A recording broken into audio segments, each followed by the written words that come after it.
মশার উপদ্রব থেকে শহরবাসী কিভাবে রক্ষা পেতে পারে তার প্রাকৃতিক উপায় মানুষজনদের মধ্যে ছড়িয়ে দিতে ওমেন্স কলেজ এনএসএস ইউনিট নিল বিশেষ উদ্যোগ।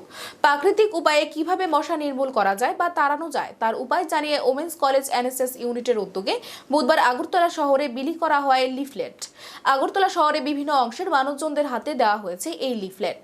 এই প্রসঙ্গে ওমেন্স কলেজের এনএসএস শাখার এক সদস্য জানিয়েছে, শহর এবং শহরতলিগুলিতে বিভিন্ন জায়গায় জমা জলের কারণে দ্রুত মশা বৃদ্ধি পাচ্ছে। এই কারণে দুদণ্ড কোথাও বসে থাকা যাচ্ছে না। মশার জন্য বিভিন্ন ধরনের রোগ ছড়িয়ে পড়ছে, কিন্তু মশার হাত থেকে বাঁচতে প্রাকৃতিক উপায়ে মশা তাড়ানোর উপায় রয়েছে। সেক্ষেত্রে নারকেলের ছোবা ও নিম পাতা ভালো কাজ করে। সাধারণ মানুষকে এই বার্তা দিতেই এদিন লিফলেট বিতরণ করা হয়েছে বলে ওই সদস্যের দাবি।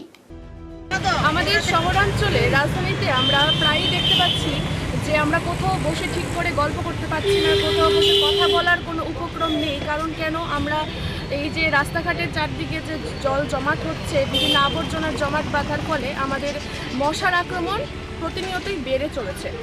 তাই আমরা আজকে প্রতিজ্ঞাবদ্ধ হয়েছি যেন আজকে আমরা আগরতলা এনএসএস ইউনিট ওমেন্স কলেজের সকল ছাত্রীরা এই মরণবেধি মশার আক্রমণ থেকে যেন আমরা সুরক্ষা পাই, আমাদের জীবন যেন সুরক্ষিত থাকে।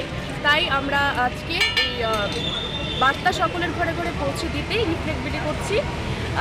কোনো রকমের কেমিক্যাল ইউজ না করেও আমরা এই মশার হাত থেকে রক্ষা পেতে পারি, তার অনেক পদ্ধতি রয়েছে।